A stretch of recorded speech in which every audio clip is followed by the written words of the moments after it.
Hi, my name is Jonathan. Recently, a very strange story came up on my school's forum. Rumor had it that a model skeleton from the biology lab would walk at night in the school's corridors. To corroborate this, I invited Leo and Mila, two friends from the press club, to bring a camera along and catch this peculiar occurrence on film. That night, none of us had any homework, so we made an appointment outside the cafeteria, and from there went to hide in a corner near the lab to begin filming. At midnight, the whole school was quiet, and we were ready with our well-prepared equipment to record that spooky sight once it would happen. However, after waiting for over an hour, we still had not seen any skeletons. Mila walked first, but suddenly she screamed. The skeleton had mysteriously disappeared. It was no longer standing in the right corner of the room, as it usually did. We went around the room several times, but we still couldn't find it. Leo suggested that we split the group up to go to other rooms and try to find the skeleton. God, I wish we hadn't separated then. Indeed, a very upsetting thing happened as Leo and Mila walked towards the end of the corridor. They were assaulted by a madman who had covered his head. He was hiding in a corner and suddenly hit them for no reason. At that moment, I was searching a nearby classroom, and as I was about to step out, I managed to witness everything. I was so scared that I crept into the corner of the room to hide, hoping that he would not find me. But no, I heard footsteps coming towards me, getting closer and closer. Then I heard him opening the door of the room where I was hiding. I was so afraid that he'd catch me. But all of a sudden, the sound of something falling came from another corner. This caught the man's attention, and he quickly turned his head towards it.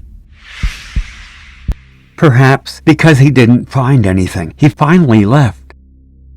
I heard his footsteps fade away, and the room fell silent again. I breathed a sigh of relief, but then I was startled by the sight of the skeleton waving at me from behind the window. For some reason, I had a feeling that it made that noise in order to distract the crazy man, and therefore save me. I rubbed my eyes again to make sure I wasn't dreaming, but the skeleton was gone.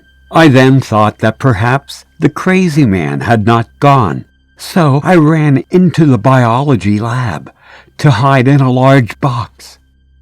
This was surely the most disgusting thing I'd ever experienced. The box was full of frogs that had been disemboweled for experimental purposes, and their revolting stench kept wafting up my nose. However, I was sure Leo and Mila were waiting for me to save them. So I clenched my teeth and ventured outside the box. As I was stepping out, I faced a horrifying sight. A tall, unknown man was opening the door of the lab, dragging at once my two friends, Mila and Leo, inside. He laid Leo on the operating table, while Mila was on the next one. Both of them were unconscious. He then slowly lifted a scalpel and began dissecting Leo's body while laughing hysterically like a madman. What was going on? It was too horrific to handle, and I couldn't stop trembling, so much that my hands couldn't open the box to look outside. Still, I tried to stay calm and dial 911 to call the police. I then realized what an error it was to hide in this crazy cold freezer. I was shivering so much I didn't know how long I could endure these unholy temperatures. But I took a deep breath and tried once again to slightly open the door to see if the murderer had gone. This is when I saw him bringing the scalpel towards Mila. Suddenly, lightning started flashing outside the window, and a skeleton appeared, leaving the murderer standing, dumbfounded. I took this opportunity to quickly jump out and grab the closest fire extinguisher to smash his head. However, my clumsiness and haste caused me to slip on a pool of blood and fall on the floor. He rushed towards me, trying to strangle me, but by chance, the police were storming in just in time. Unfortunately, the madman had already managed to put a knife on my throat to try and control me. As he was about to stab me in the neck, a light suddenly flashed, once again coming from outside and surrounding a skeleton. Gunfire immediately rang out, and the police managed to shoot him down. It turned out that the psycho was in fact the head of the school's biology department. But a terrifying secret was later revealed. He was in fact schizophrenic, and while he was still capable of working very normally in the classroom, he would go crazy at night and run to the lab to dissect a series of frogs and mice. One evening, a student who had forgotten something in class went back to the lab and accidentally found out the freak's secret. The lunatic was dissecting the boy while he was still alive, just to keep him silent. The most frightening thing that haunted me for a while was that the student's body was found at the bottom of the freezer, covered with heaps of frog corpses, and that's precisely where I was hiding that evening.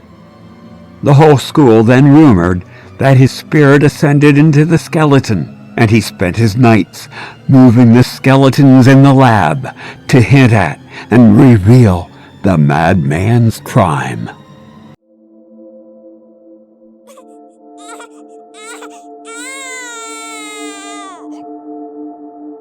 That year, Jonathan and I were high school freshmen, and aside from minor bullying and much more stuff to do, the school year started pretty normally.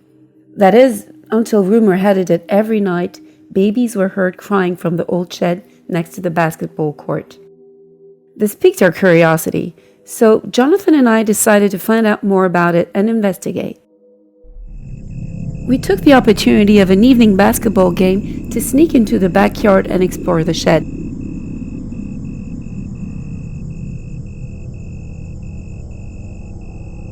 To be more precise, it was an old, long-abandoned warehouse that had undergone renovation a few years ago. It was supposed to be turned into a gym, but in the end the local authorities vetoed the project. Since then, no one would venture there, not even the school security guards or teachers.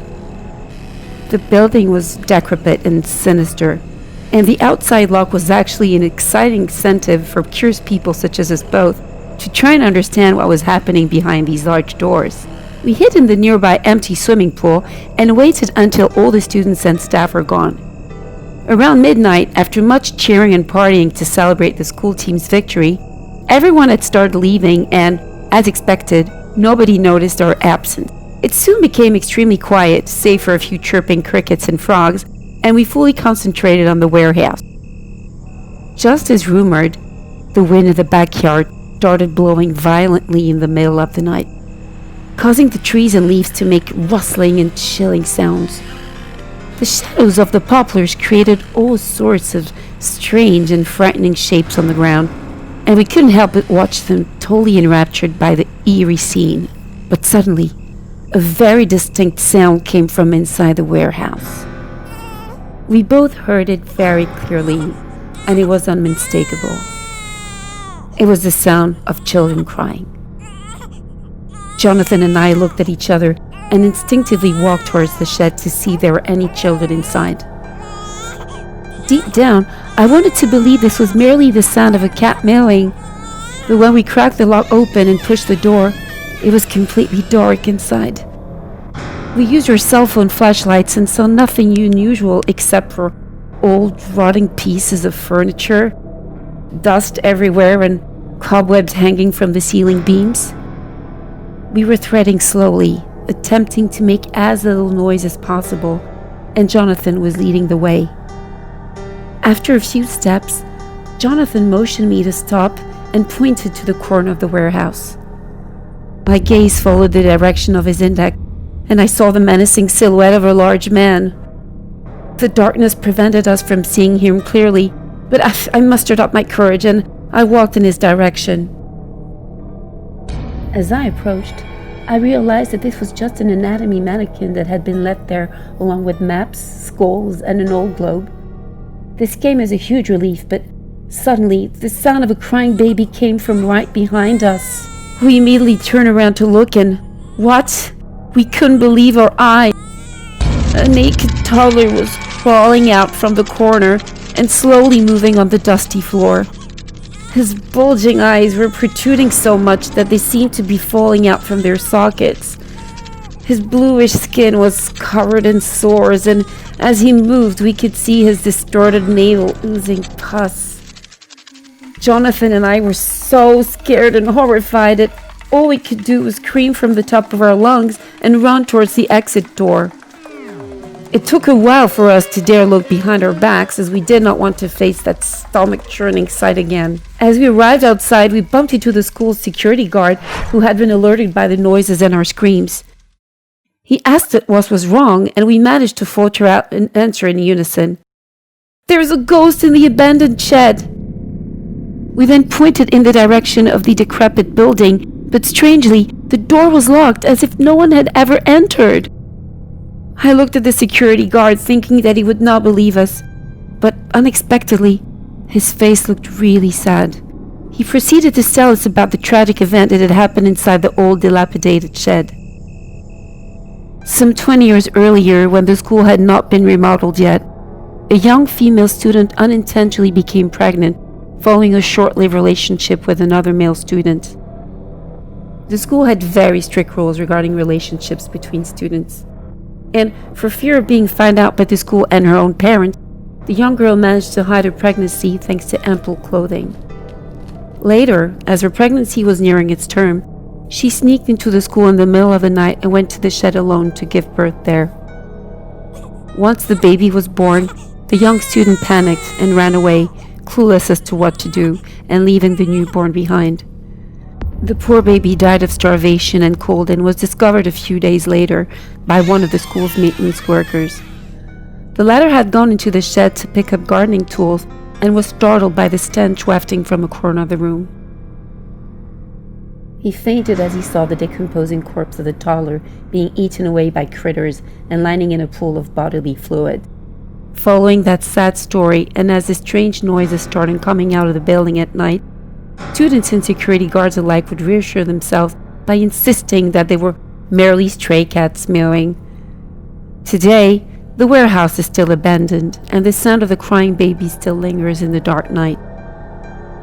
Jonathan and I used this tragic story to write an article for the school paper that all the students thoroughly enjoyed reading. But we pretended it was purely fiction and did not dare reveal it had in fact really happened.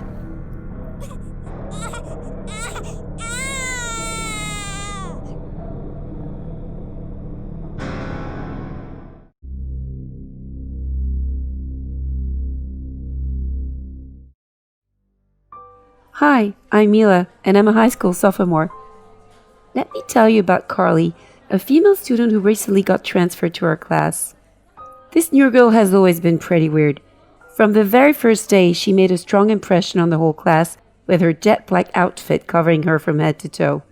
To me, Carly has always been quite a mystery, and I've never felt completely comfortable around her. She would always lower her face and stare at the ground, be it in class or in the corridors, as if she wanted to distantiate herself from everyone. Carly also didn't speak to anyone, save for me, since we were sitting next to each other in class. Carly seemed to trust me, at least I think so. She had a beautiful face, and her steel blue eyes were just as hypnotizing as the dark lipstick she used to wear. She looked like a gothic rock star and made heads turn wherever she would go. Once, Carly told me she was afraid of light, pretexting that it would hurt her and burn her skin.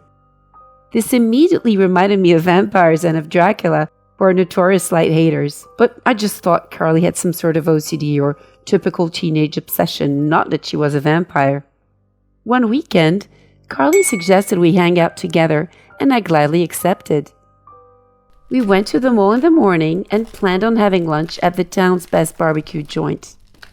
It was an Asian grill-it-yourself type of barbecue restaurant, where diners grill their meats themselves at the table. This makes for a fun, delicious, and interactive meal, sure to please everyone.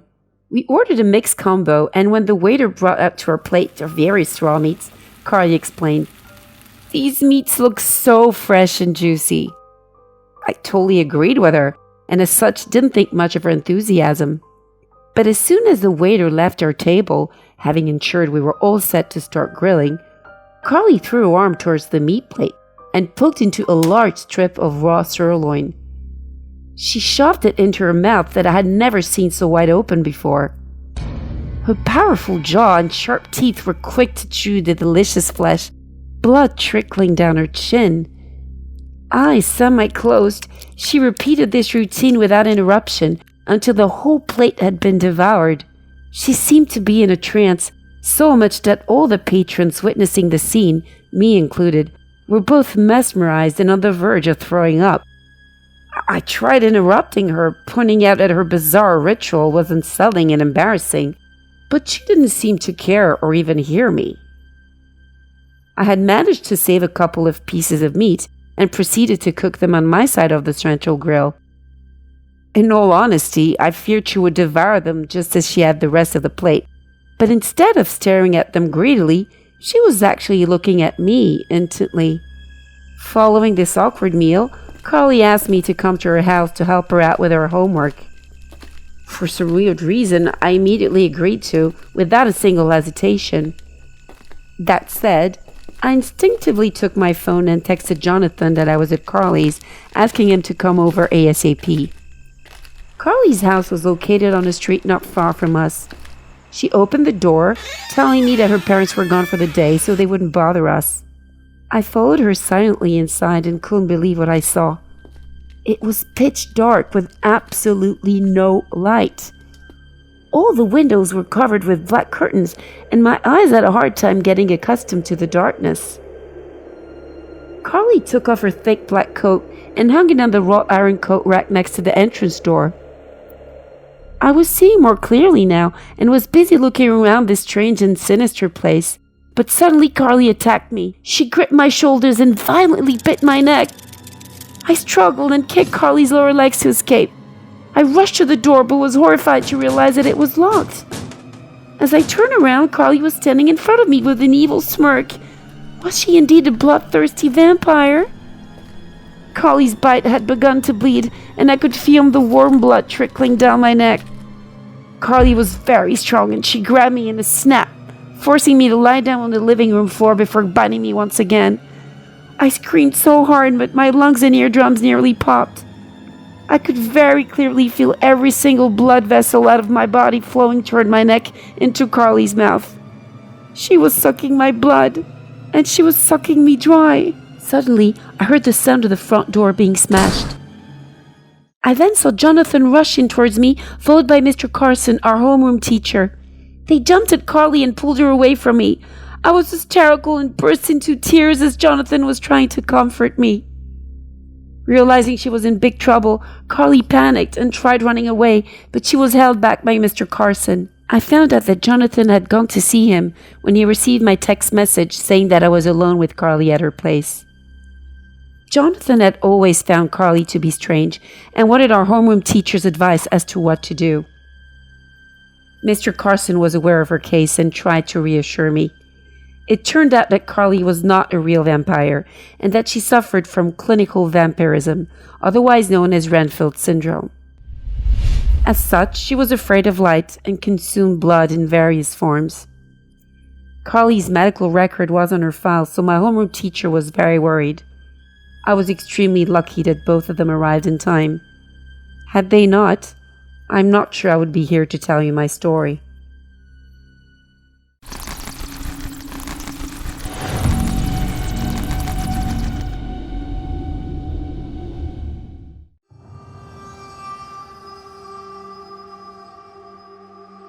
This is the story of Jayden, a crime thriller writer. Jayden had never been one for social media. It took up too much of his time. He avoided it the best he could. But one day, he got an email from a fan. It was normal enough, just asking to have a chat over messages plus a link to their social media. How sweet. They want to learn more about my work, he thought as he grabbed his phone and logged back into his long-neglected Facebook account over his profile.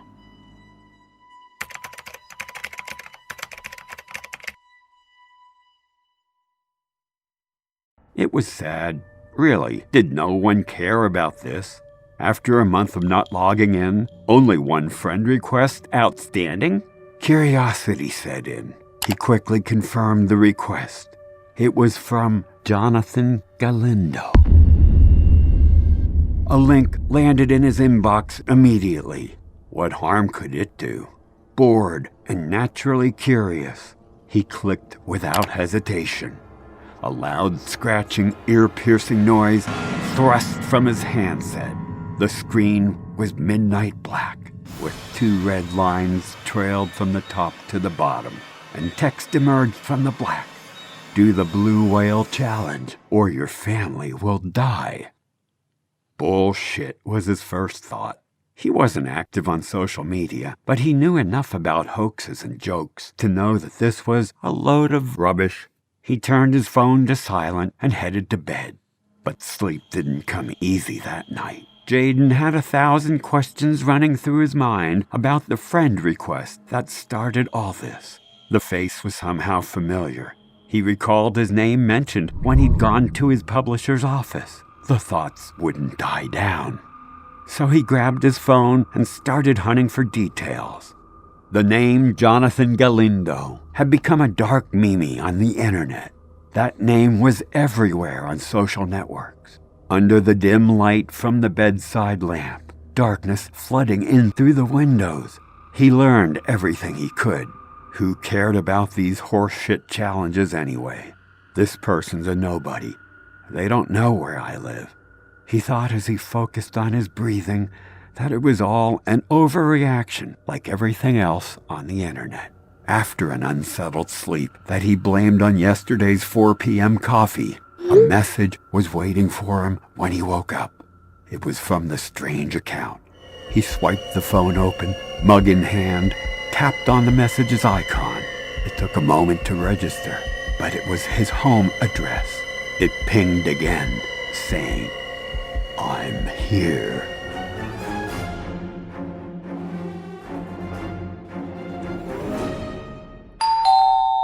His senses were heightened. Was that the sound of the front door opening? He mustered all the courage in his body and paced to the door. He slowly raised his eye to the peephole, only to see a clown's face filled his vision. It was him. He tried to gather his thoughts and stop his flesh from trembling. He pushed the sideboards over the front door and creeped towards the back door.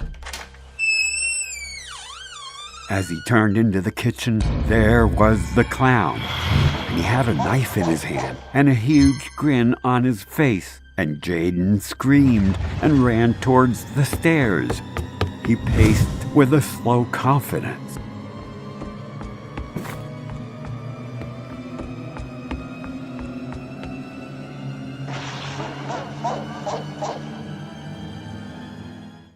Knowing he'd catch his target, Jayden made it to his bedroom, panicked, heart pounding, lungs throbbing, and he crawled under the bed. He tried to control his breathing, calm down, and get into a tiny ball that the world could never find. He heard footsteps creaking on the floor outside, resonating through the house. The door opened with a creak, a little more, then more. It groaned with the slow movement. He opened one eye, just a little bit. There was the clown's powdered white face, filled his vision once more. Face to face with this maniac, his body froze as he reached towards him and dragged him out of his hiding place. It's my end, he thought. My last moment. Fight or flight. He reached for the sports trophy from his dresser. As he raised him up, it smashed across the back of his neck. He stumbled into the drapes. Jayden took the chance to run into the bathroom, door locked. Jonathan Galindo walked on with purpose, headed toward the bathroom, and pounded on the door. Jayden could then hear the cracks through the door. What was he doing? Smashing furniture. What had he done to make him so angry? After minutes that felt like hours, silence descended. "He's gone," he sighed. Jayden waited, sitting on the toilet, wishing he'd brought his phone. Wondering if he'd actually left, he made a plan. He had to move. Jayden pulled open the door, revealing his belongings scattered everywhere throughout the hallway. He went downstairs, perched on the edge of the sofa, and assessed the angry destruction all around. He reached for his phone, ready to make a call, but it rang before he could make that call. The vibrations made the phone jump from his hands. He steadied himself and swiped it to answer. "I've found you." The attic ventilation window came to his mind. As his vision began to blur, white powder everywhere.